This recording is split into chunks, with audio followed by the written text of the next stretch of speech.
Hi everyone. Welcome to the class of Indian Writing in English. Today we are going to enjoy a beautiful short fiction, Interpreter of Melodies, written by Jumba Lahiri. Let us begin with Jumba Lahiri. Jumba Lahiri, nickname of Nilanjana Sudeshna Lahiri, was born on July 11, 1967 in London, England.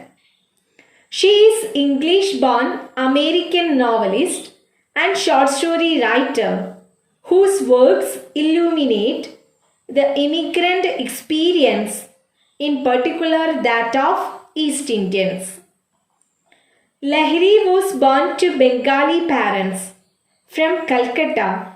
Her father, a university librarian, and her mother, a school teacher, who moved to London and then to the United States, settling in South Kingstown, Rhode Island. Her parents nevertheless remained committed to their East Indian culture and determined to rear their children with the experience of and pride in their cultural heritage. Lahiri was encouraged by her grade school teachers to retain her family nickname Jumba at school. I told you Jumba Lahiri's real name is Nilanjana Sudeshna Lahiri. Jumba was the nickname given to her by her family, which her teachers used because they found it easier to pronounce.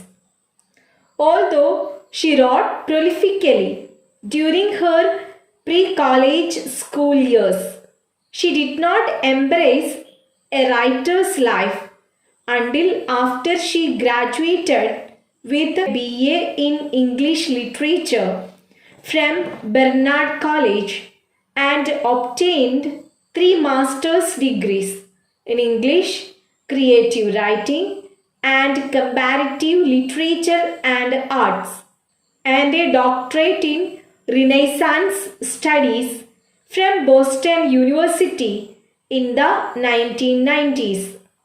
While in graduate school and shortly thereafter, Lahiri published a number of short stories in such magazines as The New Yorker, Harvard Review, and Story Quarterly. She collected some of those stories in her debut collection, Interpreter of Melodies. It was published in 1999. The 9 stories, some set in Calcutta and others on the US East Coast, examine such subjects as the practice of arranged marriage, alienation or loneliness, dislocation and loss of culture, and provide insight into the experiences of Indian immigrants as well as the lives of Calcuttans. Among the awards garnered by Interpreter of Melodies were the 2000 Pulitzer Prize for Fiction and the 2000 Penn or Hemingway Award for Debut Fiction. Lahiri next tried her hand at a novel, producing The Namesake. It was published in 2003. Story that examines themes of personal identity and the conflicts produced by immigration by following the internal dynamics of a Bengali family in the United States.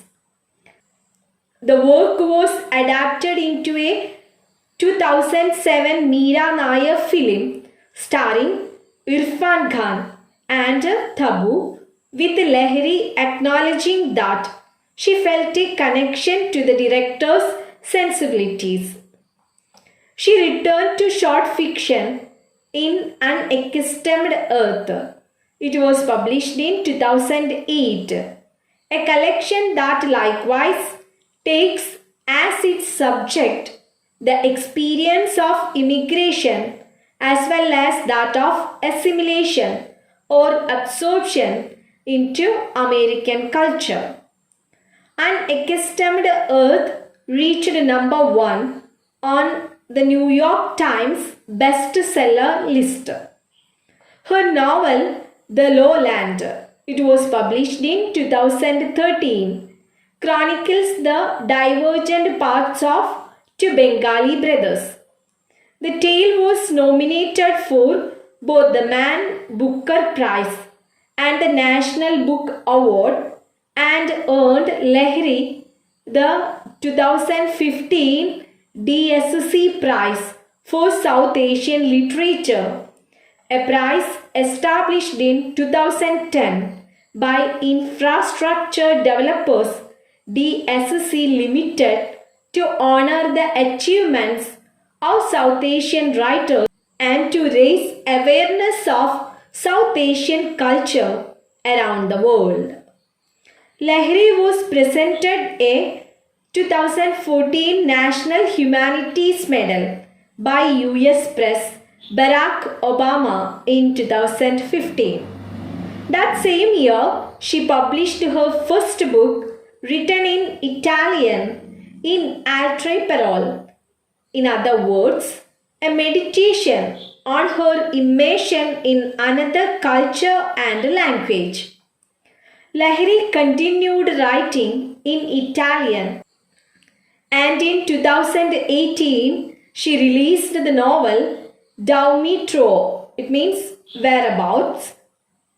Jimba Lahiri wrote her most recent book, The Memoir, in other words. It was published in 2015 in Italian.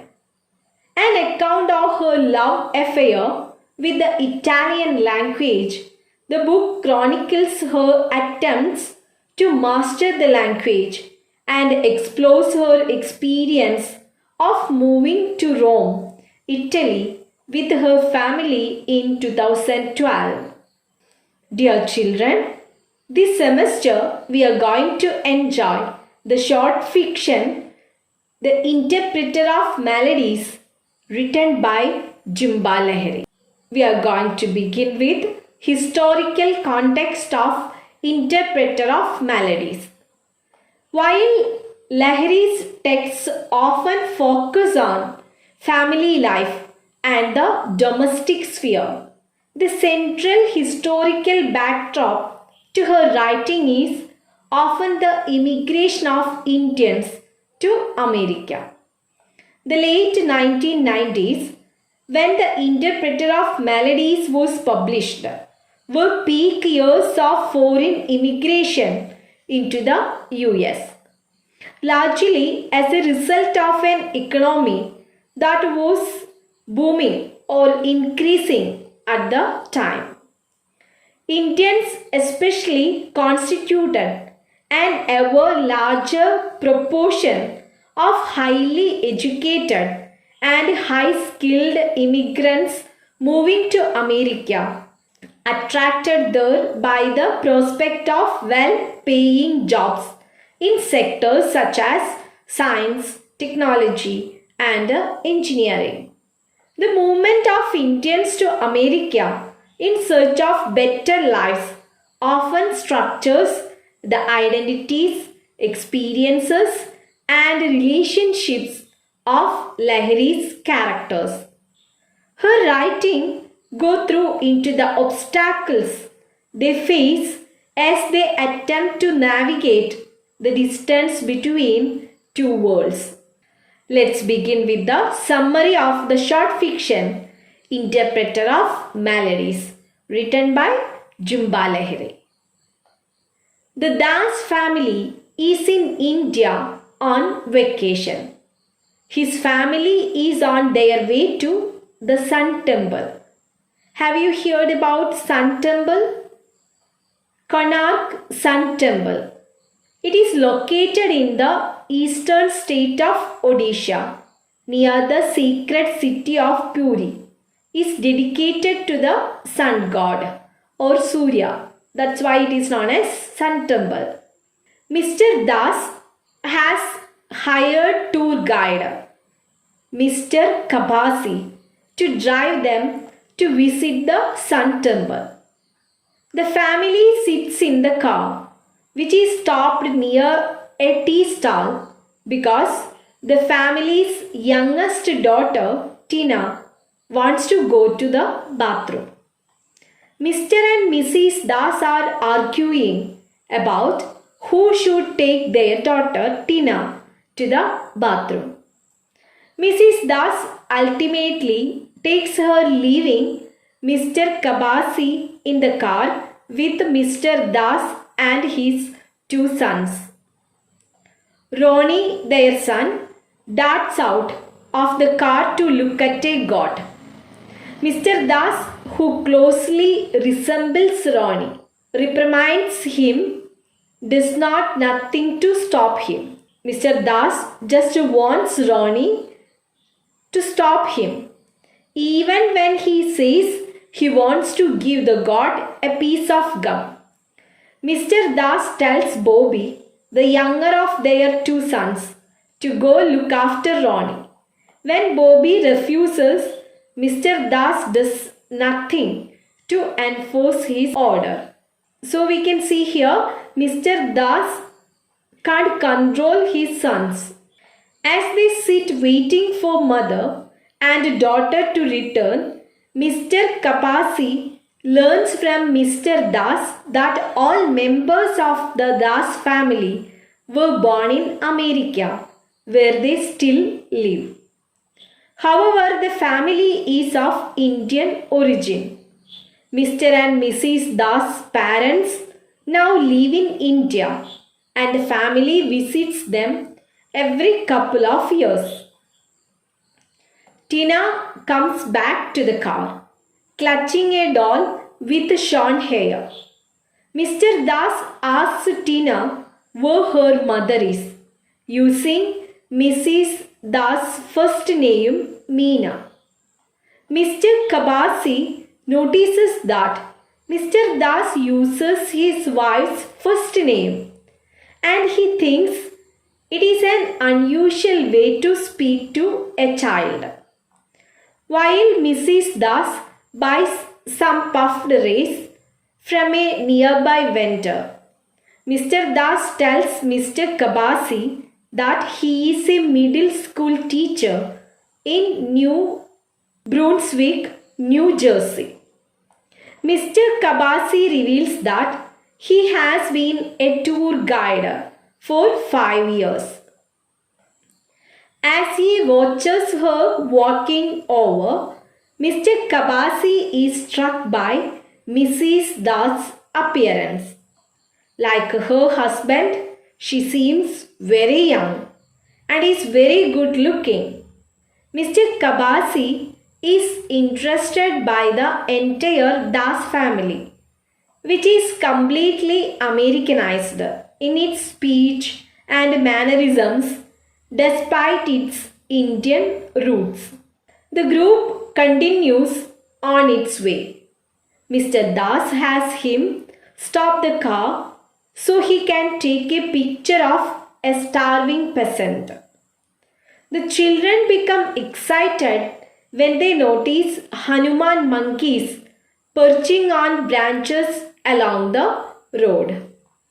One of the monkeys suddenly jumps in front of the car, forcing Mr. Kabasi to brake, and another lands on top of the hood. Mr. Das takes pictures of the monkeys with his camera. While he does so, Mrs. Das paints her nails in the back seat and refuses to allow Tina, who sits beside her, to participate in the activity.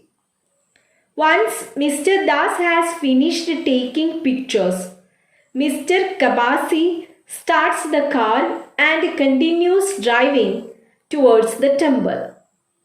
He makes chit-chat with Mr. Das and his son Bobby, who sit beside him in the front seat, about differences between cars in India and America. Mr. Kabasi is struck by the Das parents' relationship to their children, to whom they seem more like siblings. Mr. and Mrs. Das are more like siblings to their children than parents. Again, Mrs. Das argues with her husband. Finding it too hot, she complains about him hiring a car without air conditioning simply to save a few pennies. Mr. Das asks Mr. Kabasi whether he enjoys his job as a tour guide. Mr. Kabasi responds that he does, and then tells him that he has a second job working as an interpreter in a doctor's office. Interpreter means translator. There he translates for patients who cannot speak directly to the doctor. Mrs. Das is interested by this and asks the guide to share typical situations he encounters in his work as a translator. Mrs. Das remarks that his job is romantic and asks him to tell her about some of his patients. However, Mr. Kabasi views his job as a failure. Although he himself does not think much of his job at the doctor's office. At one time, he had been a scholar of many languages, and now he remains fluent only in English. For him, the job signifies his failed ambitions. He had hoped as a young man to work as an interpreter for people of importance, such as diplomats and dignitaries, but ended up working in the doctor's office to support his sick son, who has since passed away, and the rest of his family, including a wife from whom he has grown estranged. From this, we can understand Mr. Kabasi is not happy with his marital life. He took the interpreting job as a way to pay the medical bills when his eldest son contracted typhoid and died at age 7. He kept the job because the pay was better than his previous teaching job, but it reminds his wife of their son's death. Mr. Kabasi's marriage was arranged by his parents, and he and his wife have nothing in common. Mr. Kabasi, attracted by Mrs. Das' description of his job as romantic, begins fantasizing about Mrs. Das. Mr. Kabasi wonders to himself whether Mrs. Das is as unhappy in her marriage as he is in his. He continues to glance at her secretly in the rear view mirror as he drives, beginning to believe that his attraction to her is reciprocated. When the group stops for lunch, Mr. Das takes a photograph of his wife sitting beside Mr. Kabasi. Mrs. Das asks Mr. Kabasi for his address so that they can send him a copy of the photo.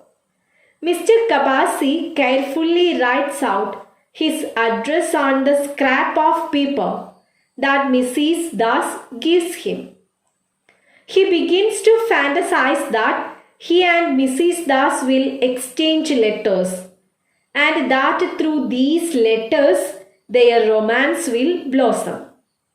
He imagines the witty things he will write to her and how she will reveal the unhappiness of her marriage. Finally, the group reaches the Sun Temple at Konark. They walk around the huge sandstone structure. As Mr. Kabasi informs the family about the temple and Mr. Das reads from his India guidebook about it. At one point, Mrs. Das approaches Mr. Kabasi to ask him to explain a statue to her. Mr. Kabasi does so, again taking their interaction to signify a latent attraction growing between them.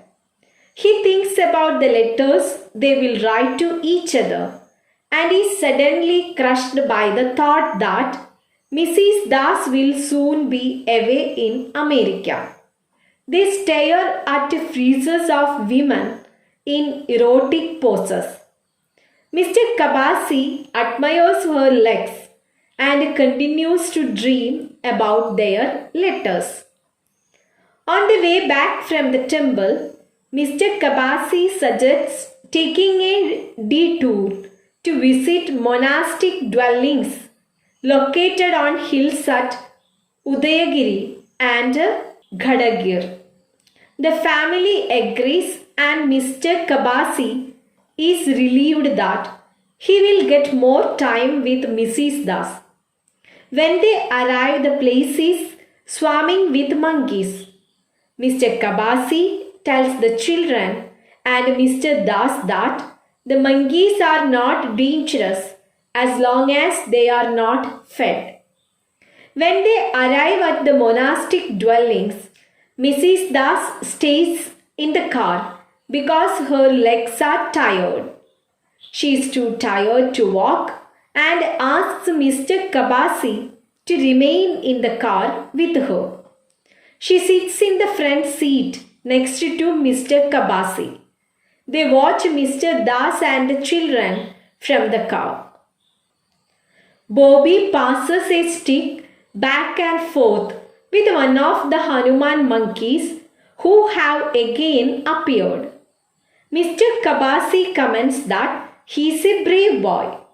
Mrs. Das tells Mr. Kabasi that Bobby is brave because he is not Mr. Das' son, but the product of an affair that she had with a friend of her husband's years ago. Mr. Kabasi is the first person to whom she is confessing or revealing this secret. Neither Mr. Das, Bobby, nor the boy's actual father know the truth. For years, Mrs. Das has felt terrible around her family, and she hopes that Mr. Kabasi can say something in his role as an interpreter of maladies. Interpreter means translator. Maladies means diseases or illness, to help reduce her pain. That's why Mrs. Das reveals this secret to Mr. Kabasi. She tells Mr. Kabasi because he is an interpreter of maladies and she believes he can help her. Mr. Kabasi's crush on her begins to evaporate. Mrs. Das reveals that she no longer loves her husband, whom she has known since she was a young child, and that she has destructive impulses toward her children and life. She asks Mr. Kabasi to suggest some remedy for her pain. Mr. Kabasi is shocked by all this, but tries not to show it. He listens to Mrs. Das as she tells him about the unhappiness and loneliness she has suffered as a mother and a wife. Mr. Kabasi realizes that Mrs. Das thinks of him differently than he had imagined. She is not interested in him romantically and instead sees him as a father figure who can help her deal with her predicament. Mr. Kabasi asked Mrs. Das whether it is really pain she feels or simply guilt. This outrages Mrs. Das, who storms out of the car to find her family. Mr. Kabasi, insulted, asks her whether it isn't really just guilt she feels. Mrs. Das gets out of the car and joins her family. As she walks, she drops a trail of puffed rice. ഒത്തിരി പേഷ്യൻസിന് വേണ്ടിയിട്ട് ഡോക്ടറുമായിട്ട് translate ചെയ്യുന്ന ഒരാൾ എന്ന നിലയിലാണ് Mrs Das ആരോടും ഇതുവരെ പറയാത്ത തൻ്റെ ജീവിത രഹസ്യം മിസ്റ്റർ കബാസിയോട് വെളിപ്പെടുത്തുന്നത്. അയാളിൽ നിന്ന് തീർച്ചയായും ഒരു നല്ല സൊല്യൂഷൻ അവൾക്ക് കിട്ടുമെന്ന് മിസ്സിസ് ദാസ് പ്രതീക്ഷിച്ചിരുന്നു. എന്നാൽ തിരിച്ച് ഒരു മറു ചോദ്യമാണ് മിസ്റ്റർ കബാസി മിസ്സിസ് ദാസിനോട് ചോദിച്ചത്. കുറ്റബോധമാണോ വേദനയാണോ മിസ്സിസ് ദാസിന് തോന്നുന്നത് എന്ന മിസ്റ്റർ കബാലിയുടെ മറു ചോദ്യത്തിന് ദേഷ്യപ്പെട്ടുകൊണ്ടാണ് മിസ്സിസ് ദാസ് ആ കാറിൽ നിന്ന് ഇറങ്ങിപ്പോകുന്നത്. Monkeys begin to follow her as she drops crumbs of a snack she is eating along the path. Mr. Kabasi leaves the car and follows her to scare away the monkeys. The two reach Mr. Das and the children.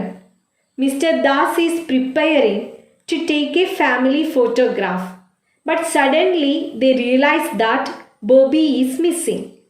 They look for him and eventually find him alone crying, surrounded by monkeys that are beginning to attack him. They have become crazed from Mrs. Das's puffed rice and are hitting Bobby on the legs with a stick he had given them.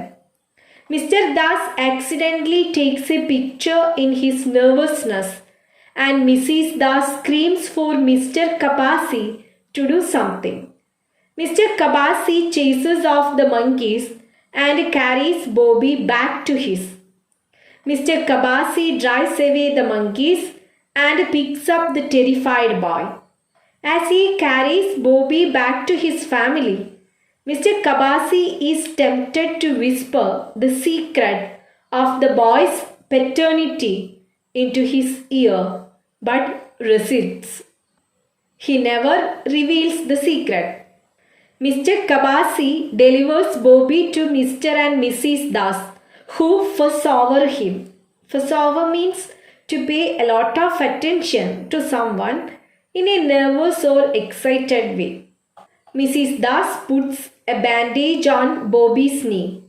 Mrs. Das takes out a comb from her handbag to brush Bobby's hair. As she does so, the piece of paper on which Mr. Kabasi had scribbled his address slips out of her bag. Mr. Kabasi watches as the paper is swept up and away by the wind. I hope all of you have enjoyed the beautiful short fiction, The Interpreter of Melodies, written by Jumba. Take care. Stay at home. Thank you.